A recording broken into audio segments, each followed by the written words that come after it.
So welcome everyone. This is our, I want to say this is our 9th webinar. I'm starting to lose track of them now. And the topic we have for you today is the COVID-19 epidemic and how is it impacting the world today, specifically from a lab perspective. So this is the first time we have gone outside of the arena of evidence custodians. And I have brought in a couple of, I'm going to say friends of mine. I've dealt with these guys for a long time. So I don't know if they would consider me a friend, but I'm going to call you guys a friend because I've known you guys for many, many years. And so I've brought in a couple of lab directors. And so we'll do some introductions here in a minute. But the entire purpose of today's discussion is to get some feedback from what are labs in specific seeing during this epidemic. What are maybe what are some of the challenges that are being presented? And so for those of you that are out there watching, today will be a great chance to submit questions and get feedback from people that are in the lab. And again, these, I mean, while they do handle evidence and they are certainly in the business of evidence management, their primary job is processing evidence for analysis and doing testing on them. So let's start out with some introductions. I want to introduce our panel members here today. I'm going to start out with Scott Gosselin. Scott, welcome. Thank you, Ben. Thanks for having me. Good. So Scott is, well, let me let you do the introduction. Why don't you tell us who you are, who are you with, and what do you do? And let's just start out with a little bit of an overview of what you do. Sure. So I work for the state police here in Maine, and I'm a lieutenant. I joined the state police back in 2000, became a detective, worked on our evidence response team, started working blood spatter cases for many years. As a matter of fact, we hosted the Bloodstain Pattern Analysis Conference International back in 2014 here in Maine. That was a lot of fun for us. I ended up promoting my way through lab sergeant, where I became a liaison for all of our crime lab clients, which would be our law enforcement agencies, our prosecutors and defense attorneys. And so as the lab sergeant, which is a very unique position in our lab, you come to work with all of the clients and come to understand all of the different evidence processes, that are really being done throughout the state, and all of the different software systems that all of our law enforcement agencies are using. And we've actually had the opportunity really to experience a great deal of variety in our state of Maine. And then from that point, I ended up promoting to lab director, where I'm in charge of grants and the overall steering and personnel at the crime lab.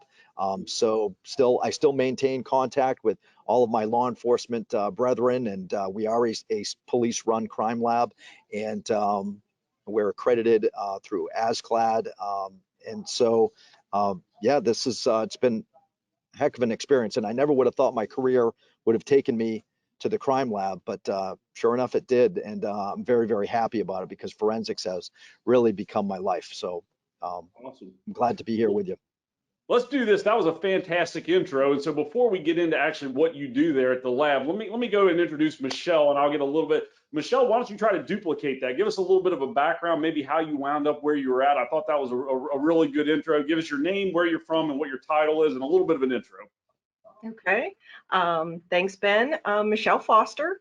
I'm both the quality manager and the lab director for the Canton Starr County Crime Laboratory, which is located in Starr County, Ohio.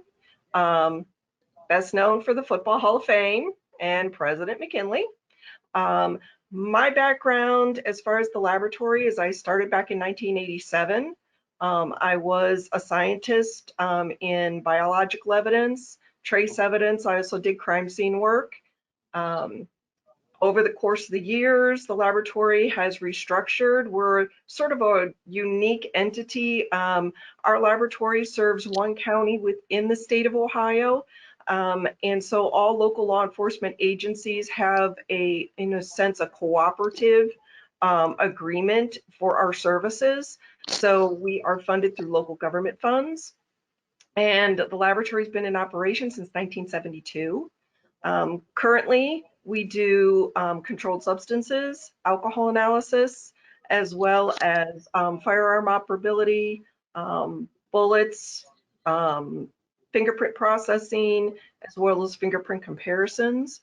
So the laboratory has streamlined. I mentioned my background was in biology. That was one of the disciplines that now goes to our state laboratory system. So the crime lab itself, I honestly thought I would be a lab grunt my entire career, but circumstances change, and I went from quality manager, and then quality manager and lab director positions were combined. So I still see casework, I review reports, also involved with any type of budgeting that requirements that we would have as well. Excellent. So let's flip back over to Scott for a minute. Why don't you tell us a little bit about the Maine Crime Lab? What do you guys do there? What is the main thing that you focus on there? Sure. So unlike the crime lab where Michele is from, we do not do the analysis of drugs or blood for alcohol. We have a DNA section. We have a chemistry section that does all the biological screening for our DNA unit. We have a firearm section, a latent print section, and a fire debris section. And we pretty small crime lab here in Maine. We have about 22 scientists that do all the work for the state of Maine, and all of the homicide investigations, which are only in Maine about between 25 and 30 a year. Those cases come to us. Any police evidence from across the state will come to us, including the federal evidence, in most circumstances. And yeah, so again, just a small crime lab. Maine only has a population of about 1.3 million people, so that's about the population size that we serve with 22 staff. Over to Michele. Give us a quick background on the Canton Star Crime Lab. When Scott says he's small, we are like really small.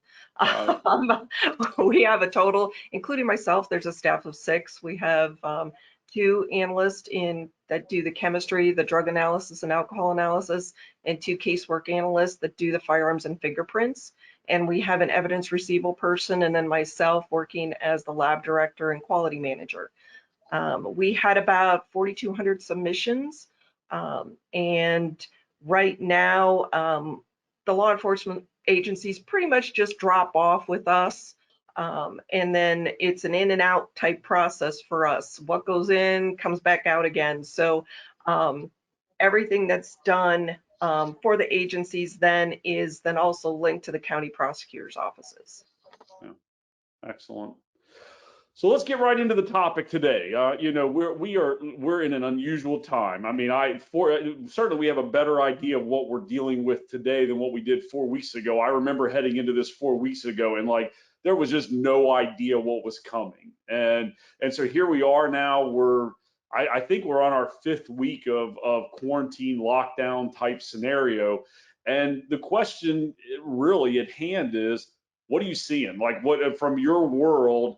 How is this affecting what you're doing? And I know this is a really broad, question, because this can go in a lot of directions, but just give me a little bit of your sense of either what has changed or, yeah, just let's start there. What has changed in the last 5 weeks from you? And we'll start with Scott. Certainly, Ben. So really the first things that we saw change from our point of view was chiefs were less certain about when to bring their evidence. If they had evidence that might have been COVID or coronavirus contaminated, we had questions about that. And of course, initially, we were trying to figure out how we were going to deal with that from a lab point of view. Additionally, we were getting questions from the chiefs who were more reluctant about letting their staff leave their jurisdictions to travel outside of an area, because as you know, most states have curbed travel restrictions moving in and out of state. So that even translated to leaving one county to travel through 4 other counties to get to our crime lab, because again, we're the only crime lab in the state of Maine. So they were traveling from their county, which may not have any cases, to a county that did. And in some cases, they were traveling from a county with no cases to a county that had community transmission, which have a lot more accelerated cases. So I think that those were the very first issues that we were dealing with were officers that were getting their time curbed for delivery of evidence from their chiefs. We were also dealing with staff members who had a lot of questions about, being in tight spaces and offices where they share with other people.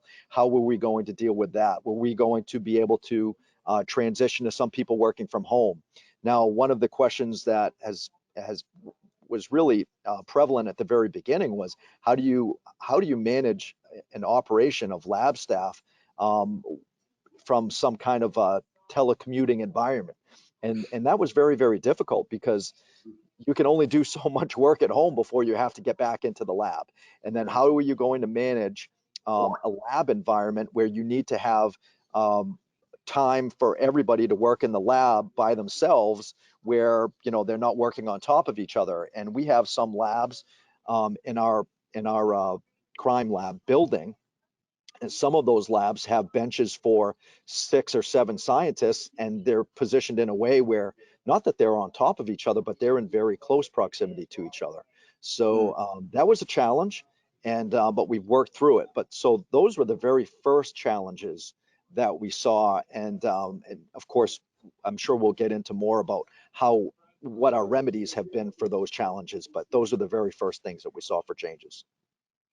Michele, what are you seeing from your end? Does any of that correspond with what you've dealt with, or what are you seeing from your side? I think for the most part, yes. I mean, our situation is a little different in that we have plenty of lab space that, in terms of them working within their lab rooms, since we only have 2 people per section, we have the space to allow them to do that. However, we needed to address things in terms of evidence submissions and how things are coming in, and to sort of for us, just how are we going to function in that way, but also to protect the health and safety of our personnel. I think one thing being in a laboratory, though, we're already used to the PPEs. Those are things that we had fortunately available to us because they're always something that we had to have in supply. Our law enforcement agencies, unfortunately, weren't prepared for that type of thing. And so a lot of questions arose. And I know for our particular county, again, that call for supplies, our laboratory was able to provide them with some supplies because they're the ones that really, the law enforcement agencies are on the front lines. A lot of our concerns is the delivery of the evidence and how we're going to handle that, protecting the people that are delivering it as well as ourselves. And also, we really needed to coordinate and see what direction our law enforcement agencies were going to go, and also with our prosecutors and our county jurisdictions on how they were going to handle cases. So a lot of the lab internal work was going to be the same for us. It's just we did have to have some issues in terms of receival and return of evidence. So let's just jump right into that. Tell me what changed about the intake process. What either things did you put in place to deal with it? What changes did you make? What did that look like? For us, what we did was we actually positioned our room differently. So when someone brought in evidence, they would actually set down the evidence and they would be at a 6-foot distance from that actual receival person. The receival person would take care of all that. All of our signature pads were kept at a distance.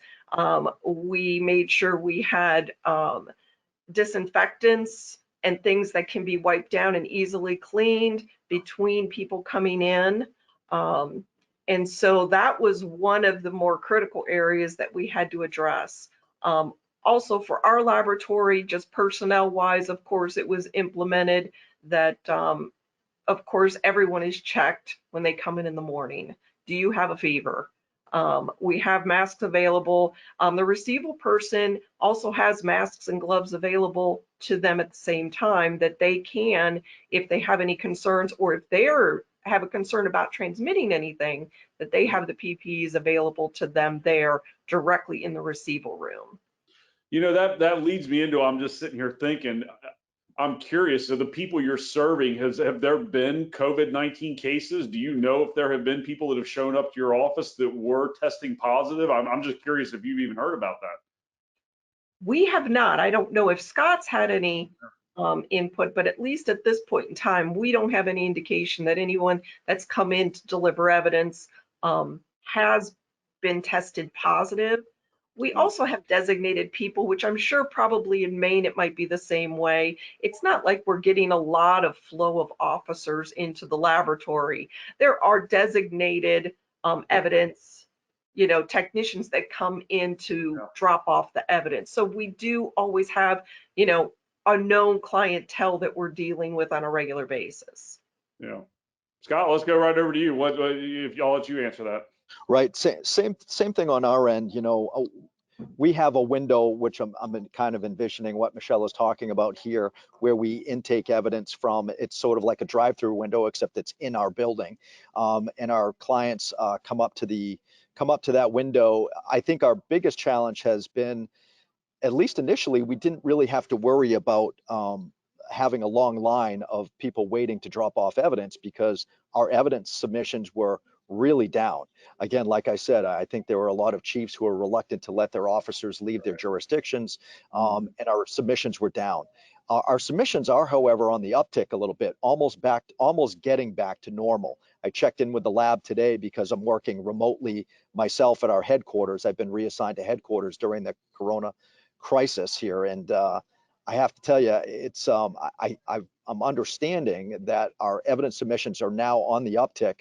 And so we're now worrying about officers who are in line. And yesterday, I guess we had to start putting marks on the floor where folks needed to stand, because we need to provide that social distancing that we've been talking about in the news here. So I think, on our, another thing that here in Maine is we're considering getting some plexiglass up at that window. We haven't done it yet, but it's probably one of those things that we're probably going to do here within the next couple of weeks, is have some plexiglass there.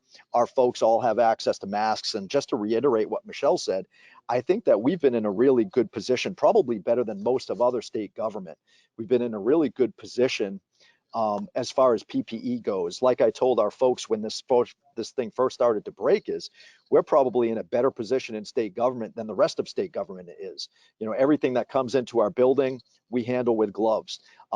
Everything that comes into our building, we expect the folks bringing it to us will tell us if there's a danger for fentanyl, if there's a danger for blood biohazard, or if there's a danger for anything else. So in my mind, COVID-19 or coronavirus is nothing different. So we ask our folks to communicate with us about the evidence that they're submitting, and we take the relevant precautions for that. But I think that from crime lab point of view, we're in a better position than any of state government. We have the PPE available, we have the safety glasses, we have the face shields, we have the gloves, probably more gloves than I think they were surprised when they started doing an inventory around the state and asking about, who had the gloves. I was almost ashamed to admit all the hundreds of boxes of gloves that we have, because our burn rate for gloves is so high. Interestingly enough, we have a contract with folks who supply our gloves, a contract that our CDC here in Maine didn't have, and we're supplying our CDC with gloves because, it's the kind of thing where we use more gloves than they have, than they use in their office on it, usually, when the situation is normal. So certainly a lot of changes as far as that goes. We do have people that are assigned to wipe down the door handles and all of the surfaces in the public areas, even more so than the autoclaving and sanitizing that we do in all of the labs to begin with. We're going through in all the public areas, sanitizing those a couple of times a day. We're going through a lot more hand sanitizer for sure. But one of our lab staff mentioned to me not long ago that she thought it was really interesting, because she felt like people in the general public were kind of getting a feel for what it was like to live in a crime scene like we do all the time, because it's sort of like, Locard's principle, where you want to be so cautious about what you touch, because you don't want to take anything with you, and you certainly don't want, if you're sick, you don't want to leave anything behind. So we're living in this environment where it's a lot like, it's a low card environment where people are very concerned about, what we're leaving and what we're taking with us.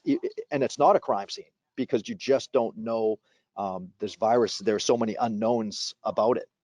So. Yeah. So Scott, I'm just curious as this has unfolded, is there anything you're able to share that you would say maybe we were not prepared and this is something that this really, because when you have something like this happen, it's going to expose things that were lying underneath that you just probably never thought about. And I'm curious if there are things that came up that you said because of this, this will now permanently change even going forward. Is there anything that you've seen that you would say, oh yeah, that definitely is that way? I think that the ability to work from home and the ability to do telemeetings, teleconference meetings is going to change the way we work the way we work moving forward. It was difficult getting people to move out of the labs and come into the lab, a couple of times a week to get their work done and then go home and write reports and do research. It was difficult transitioning to that. And I think it's going to be a very, very difficult transition getting them to come back and then transition to the work environment, because at first our folks didn't want to go and figured, well, what are we going to be able to do from home? And, and they're all valid questions until we came up with all kinds of research and online training they could do. But I think transitioning back to the workplace is going to be very, very difficult. And I really, really think that the ability to use Zoom and GoToMeeting and Skype and team meetings on Microsoft, I think all of those platforms are really going to become important, because in the state of Maine, we have homicides that occur 6 hours away from our crime lab, and our Attorney General's office requires meetings for homicide cases for every homicide. So those folks who are processing those crime scenes up in northern Maine have to travel 4 or 5 hours to get to our crime lab to meet with us. And whereas now, moving forward, we're probably going to be doing a lot more Zoom or GoTo meetings where we can do a lot of that online and talk about the evidence that they plan to submit, so that we have an idea of what to expect when it gets here. I would have never expected that answer, but I think that is a very unique perspective. And I think that is how the landscape starts to change when you're forced to do something different, and that's interesting you say that. Michele, let me flip it over to you and just ask, what do you think is going to change out there? I have to agree with Scott. I think that really it's forced us to really look into other avenues of communicating with each other and getting information across. One thing Scott did mention that is something that I have to fall back on to say that it's something that we're still looking at is online training is helpful. However, there are certain disciplines that hands-on training, and I think that's going to be difficult for some labs this year, because especially if you're an accredited lab, which we are, you're expected to do so much continuing education. And right now, I think people are going to be relying on really just what we can get online at this point. And that is, it's a plus that it's available, but then it's at the downside, that hands-on actual, one-on-one or physical processing is important for certain disciplines. So that is interesting you bring that up, because I think from our perspective, immediately we realized all of a sudden the world was going to be at home lockdown. There was going to be no travel. And I think we were under the opinion very early on that this was going to go a lot longer than maybe what people initially thought. And now I'm of the opinion that you could see 2020 go by and there won't be travel and there won't be gatherings for trainings, and all of this landscape is going to change permanently. And so I didn't pay Michele to say that right there. That was actually very organic. But tomorrow, Sean from the Evidence Management Institute is starting an 8-week training course. We're doing a free 8-week evidence management training course, and it's all online, because again, there's a reality that how do you continue to progress while you're in the environment that you're in? So, and I do have some questions rolling in, so I do want to sort of sprinkle these in here because I think some of these are good. So just real quickly for both of you, do people drop off evidence just randomly, or do they have to schedule appointments to bring in evidence? So Michele, what's your answer to that? we have our regular clients that we pretty much know weekly when they're going to be here. Okay. However, we service a lot of smaller law enforcement agencies as well. And so for them, it's more of a random type thing. Okay. But a lot of times, we really don't have a lot of overlap between agencies. We try and have our larger agencies focused on those set times. And Yeah. then the intermediate or the smaller agencies come in when they can. Scott, what do people just come in all the time? So interestingly enough, we had one full-time person dedicated just to an evidence receiving window. She was working 40 hours a week, 5 days a week. And we realized that she would have big gaps of time for people coming in. What we decided to do was to transition that person to 3 days a week, from, I believe it's 8 to 3:30. And those are the drop-in hours. On Tuesdays and Thursdays. So we have Monday, Wednesdays, and Fridays are the drop-in hours. On Tuesdays and Thursdays, we will certainly take in evidence, but we hope people will call before and make an appointment for us. And the reason why we do that is because it frees up that person. They're available Monday, Wednesday, and Friday, but it allows them on Tuesdays and Thursdays to do other things like accessioning or things like that. They can help out with the technician duties in our labs. So it allows us to be more efficient with the operation. And usually with homicide cases, when people are going to drop off 30 or 40 items of evidence, we would ask that they make an appointment, because we would like to schedule them on a Tuesday and Thursday where other people are not waiting for them to get done at the window before they can drop off their 1 or 2 items. Okay, so here's a question for Teresa, and this is a fantastic question. This really gets into the core of where we're at. How is your processing, your volume? Were you getting through things well before? Has it changed at all because of COVID-19? So, I mean, I'm just curious, your normal processing, are you keeping up with everything? So we'll start with Scott. Yeah, sure. The normal processing for us, we're actually catching up on our backlogs like we've never have been able to do. So in our latent print section, a year ago, we had a backlog of about 100 cases. We have a backlog of 6 cases right now. Wow. In our chemistry unit, who does the biological screening for our DNA unit, last year at this time, we had about a backlog of 110 cases. We are down to a backlog of 20 right now. Our DNA unit usually hovers around 250 for a backlog for cases. They're at 185 to 175 right now. So all of our sections are doing just very, very well. And I don't believe it's because they're any faster right now during the virus or they're any more efficient during the virus. I believe submissions are down, and we're taking the opportunity to capitalize on an opportunity here. Yeah. That's excellent. So you guys didn't, when this whole thing hit, you didn't just sit on your hands and say, what are we going to do now? I mean, did you think, I'm just curious, if you go back to the beginning of this, did you realize this was going to be an opportunity for that, or did it just sort of happen that way? I felt it was going to be an opportunity largely because if you look at people transitioning to their homes, you got to figure that property crimes are going to go down, because burglaries, there'll be less opportunity for residential burglaries. And you also kind of figure, well, maybe our commercial burglaries are going to go up, but I haven't seen that transition yet. And certainly, when everybody else is going to be working from home, I have to tell you, on the state police side of the house here in Maine, our calls have dropped off the radar. We're used to having 2 or 3 pages of calls on our CAD system. We're lucky if we can fill even a full page right now of calls coming in from the field. So, yeah. So don't tell people publicly this pandemic has been a benefit to you. That's not what they want to hear. It's been a benefit to public safety for sure, I think. Yeah, that makes sense. Yeah. So let's flip to Michele. How about you? I had a little bit of a breakup in the communication here, but I caught little bits and pieces of what Scott responded. So I'm going to say, for us, we have had the past couple months a decrease in submissions. However, our county prosecutor system is going to be going back. In a sense, they've been, and our court systems have been targeting cases that are required to go by law. And also they set up a system of cases in which There may have been evidence collected. However, the cases are going to be held and presented as secret indictments. So it sort of controls the flow.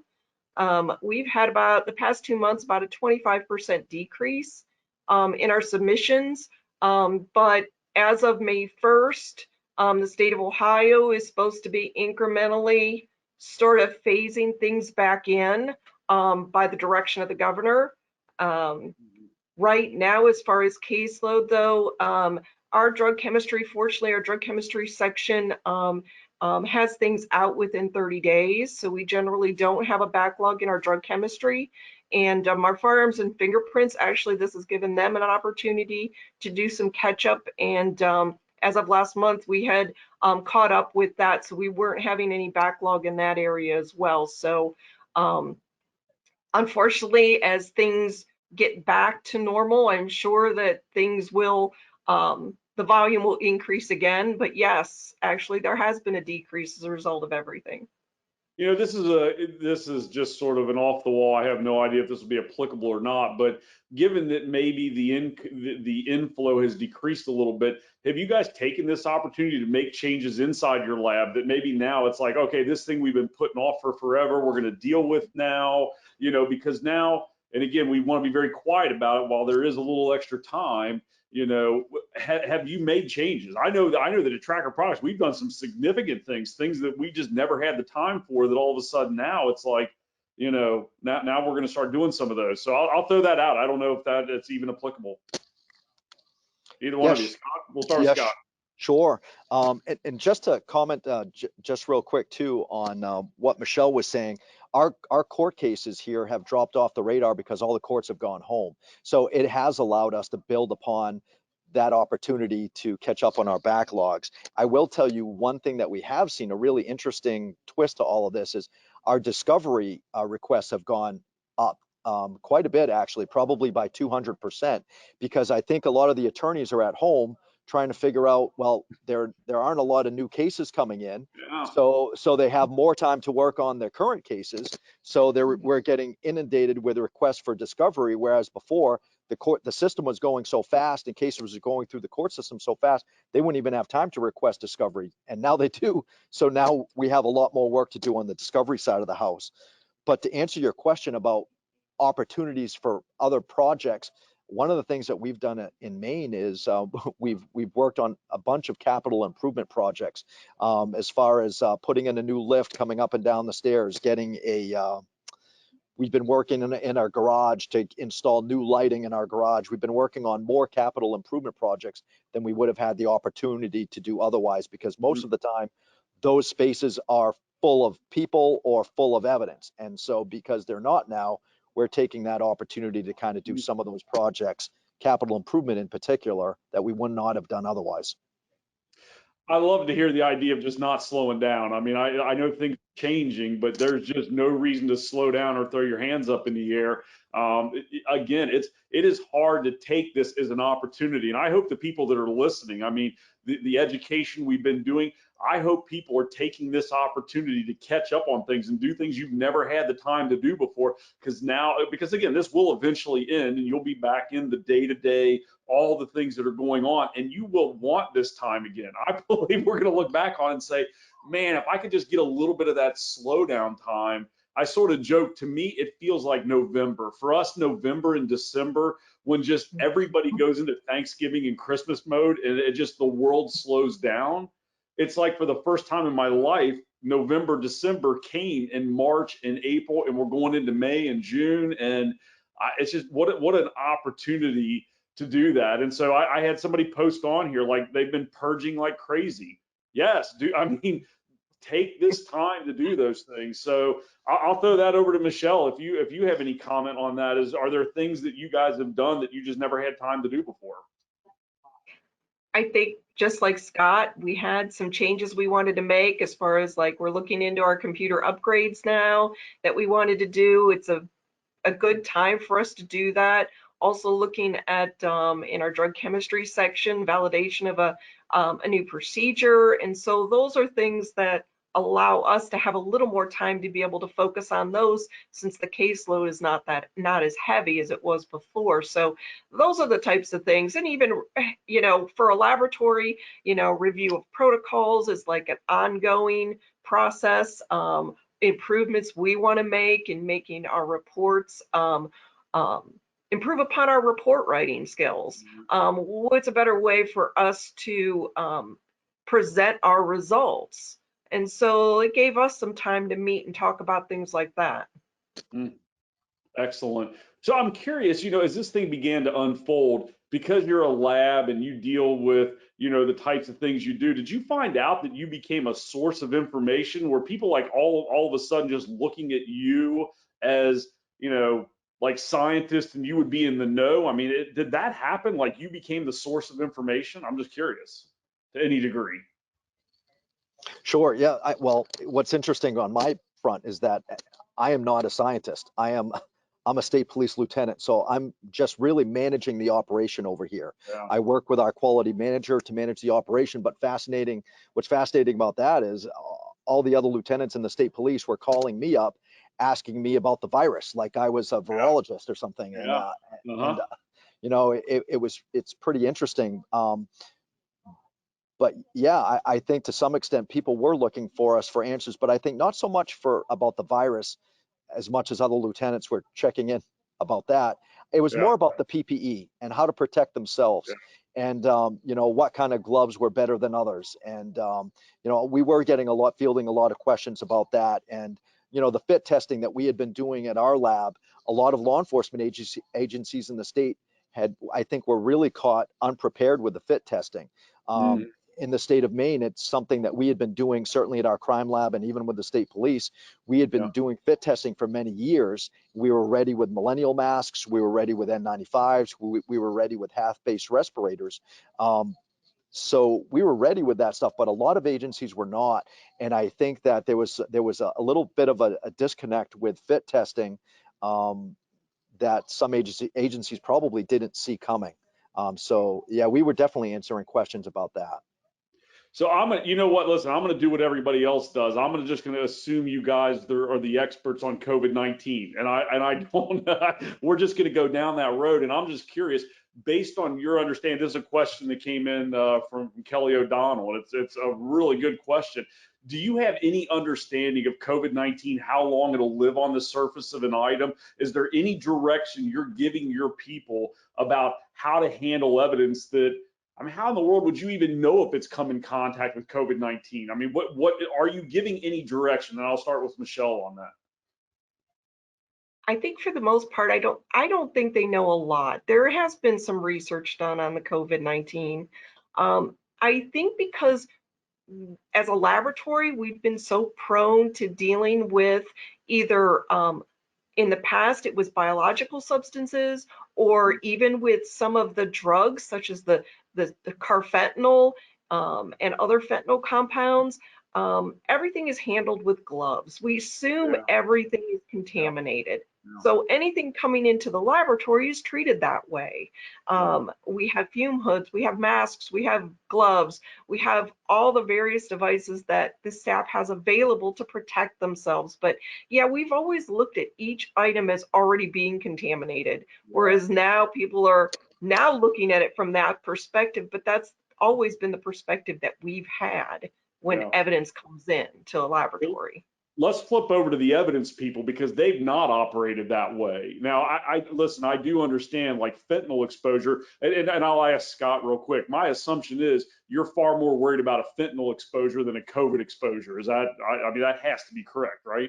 It certainly is, and we keep Narcan on, right at our evidence receiving window, just because you just don't know when that's going to strike and when that's going to be a problem for sure. Right. But so I guess that's the thing is, the question may be more directly for the people that are in the evidence room. Are you giving any direction to the people out there or what is your direction you're giving? Okay, you've not been worried about this stuff in the past. Maybe you've been worried about fentanyl, but like with drugs specifically. But with COVID-19, anything could come in the door and have it on it. And so are you giving any direction at all on that? And I'll start with Scott. Yeah, sure. The direction that I've given up to this point, and I think back to about 5 weeks ago, We got a call. We had an officer involved shooting, and there was a chase involved. The subject who had been shot ended up testing positive for COVID-19. There were firearms involved that needed to be analyzed. What we were fielding calls from the investigators at that scene at that point about what do we do with this evidence? And our suggestion has been to our clients, when you believe or when you know something to be COVID-19 contaminated, and I think Michele is right. We're very, very well prepared to deal with all of these dangers and contamination. But what we've asked people to try and protect them as much as our own staff is, if you know it to be COVID-19 related, leave it in the evidence locker, let it sit for 30 days to the extent that you can do that.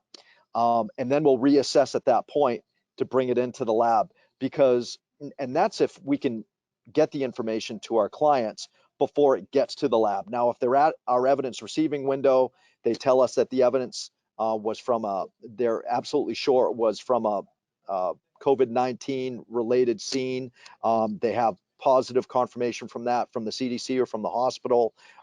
Then we're certainly not going to ask them to take that away, bring it back to the lab and let it sit for 30 days. At that point, we don't want to allow them to handle it more than it's already been handled.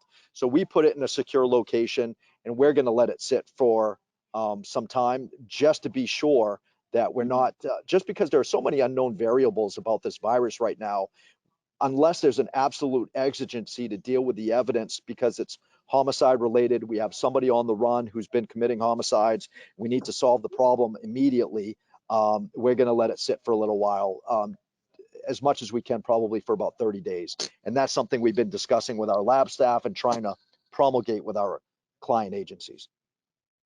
Going to Michele, I'm curious, has misinformation been a problem? I mean, anytime you have something like this going on where in reality, I think what you said is true. We don't know a lot about this. We're learning. I mean, it is new information's coming out all the time. I'm just curious, has misinformation caused you any problems?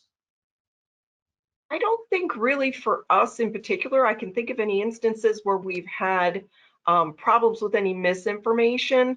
The state of Ohio, our governor has been doing almost daily briefings along with the Department of Health, the State Department of Health. So they're really on the ball as far as updating people as far as concerns. And as far as evidence receivable, for the most part, our agencies, again, are, when they bring stuff to us, we're a small lab, so we could always field calls that are needed, but we really haven't had a big impact on, in terms of the COVID, because there's been so much information that they've provided at the state level for us, which has been very beneficial for a lot of people. Yeah. I do know in the state of Ohio, which is where you're at, and so since I'm right across the river from Ohio, I do know the governor in Ohio has gotten a lot of accolades nationally because he was on this early. So I'm sure if we opened up this conversation to how's your governor handling this COVID epidemic, we would have way more than what we want to deal with here today. So. I do have somebody posted something in here, a guy who is commenting very frequently on here, and I'm just curious if you have any feedback on this. I'll go to Scott first, but they got some sort of a spray foam from a hazmat company that they use on the interiors of cars and things like that. Do we have? I mean, my understanding is you just lots of hand sanitizer and just that's going to be effective against COVID. My assumption is just normal processing. Maybe they're just processing it more often. Is that like policy now? I mean, is that how it's going? I'm not really sure where the foaming substance comes from. I do know that it's been my understanding that the foaming actually can help deteriorate the virus, but I don't know what kind of product they're using, and without knowing more about it, it would be hard to know. I'm not sure, are they using the foam to process the vehicle or to sanitize the vehicle after somebody's been in the cruiser? Well, his answer, he says it's a spray. He says it's a spray. It's from Serve Pro, and he says both of those answers to what you just said. He said to both of them. So Oh, I don't know. I'm not familiar with that. I don't know Yeah. if Michelle is, but Yeah. Okay. I'm but not familiar with that. I can tell you, I think that if there is confusion, it's a lot of it is on how to clean and disinfect. There's two different options. There's cleaning and there's disinfecting, which are two different things. A lot of the hand sanitizers, as long as they have like a 70% isopropyl, they says that that's effective. I know here, I mean, dilutions of bleach have been used. Also, the EPA has postings on different chemical solutions that are approved and how long it might have to be on a surface to be effective. So there's a lot of things out there. We have a product that we got from one of our vendors that we have as an alternative to bleach. But again, every cleaning agent has an effective period. Yeah. And so I think that's the hard part, is finding the appropriate thing for your situation. Yeah. In my opinion, I think that's what you're going to see that going forward. People are going to be far more concerned. Now, maybe in your world, sanitary and bleaching and cleaning, that probably a bit was normal, but just in general society, this idea of just washing your hands frequently is for, not for me, but for a lot of people, that's a new concept that it's like now we're going to start doing these normal things. And I think that's something that'll be here to stay going forward, where I think the idea too of just social distancing and just staying a little bit away from people is, these are things that are going to be here for forever to some degree. Do you guys, I'm just curious with all the information you're hearing, I know we're coming down to the end of our time here, but I'm just curious with the stuff you're hearing, how long do you think, if you even have it, maybe this is just your opinion, I don't know. How long do you think that this current thing we're doing right now of lockdown is going to be going on? Because I'm hearing you hear things coming out of LA where they're talking about there'll be no sporting events in LA in all of 2020. I'm just curious, do you guys have any opinions on how long this is going to go on? Please tell me yeah. not very long. Maybe can I bait you on that? Please say not long. Well, I think that it's going to vary wildly from state to state. I think if you look at, the state of New York versus the state of Maine, Yeah, they have a vastly different problem than we have yeah, here in Maine. I mean, in Maine, our folks, we have public transportation is not a big thing here in Maine. Folks generally don't live on top of each other. right. We're pretty far apart from each other, actually, geographically speaking, folks' homes. So I think that it's going to vary from state to state a great deal. And I think that as states start to plateau, I think they'll start coming down the curve and loosening restrictions up. But then, you risk, as restrictions loosen up, we're going to, there might be a second wave or so. And I think they'll be very conscious of that. I will tell you that that's for commercial industries, but at least I also speculate for long-term care facilities. That's really where the problem is going to be. And I think that, as somebody, and I know a lot of us in law enforcement have parents in long-term care facilities, and it's Yeah, a problem because you can't visit them. yeah, They're isolated, and it's a real significant problem because they may be looking at a very significant time to try and protect those folks by not allowing visitors and not allowing things into yeah, those long-term care facilities. So I think that is really where it's going to take the longest to get back to normal, is with yeah. long-term care facilities. So yeah. Very well put. Well, listen, we're coming up to our hour, and I guess what I want to do is, if there's any final questions anybody has, again, this is your opportunity to ask a lab director, and we've even got a few minutes if you want to ask something not COVID-19 related, just in general. You thought, man, if I could ever get a lab director on the phone, I would say this, and maybe just for some feedback. If anybody's got any, now's the time to kick it in there. I don't have any other questions in the pipeline. Is there anything either one of you would share with us as we come to the end? Just something you would say, hey, this is good to know, some information I heard. Is there anything you would want to send us off on? Either one. I know that's just a, go ahead, Well, Scott. so I will tell you, in the state of Maine, we always wear a couple of different hats for different agencies. One of my things that I've been assigned to headquarters here to do is to, build a website to communicate with all of the law enforcement sworn officers in the state, to give them a resource to know if I show up to this county jail, what is the different process that they're asking, for sanitizing, and how to bring criminals in. Where are we going to, what are they requiring of us at the Sally Port? So, you asked a question earlier about misinformation. One of the things in Maine that we've done to try and curb some of the misinformation is give law enforcement officers a website they could go to, where they could see all the other different states and what the other different states' motor vehicle divisions are doing about expired registrations and expired licenses. We've given them resources about how to sanitize their leather gear, what the crime lab is doing differently at evidence intake, and making sure these officers have that information, not just, locally, but around the state. So they all feel like they've been informed about what's going on. So that's awesome. Michele, any last words you want to send us off on? I think more than anything is for just people to be, again, just aware, aware of their surroundings, aware of what they're approaching, and just to be safe and be smart about it. It may seem silly to be wearing those masks, but wear what's available to protect yourself.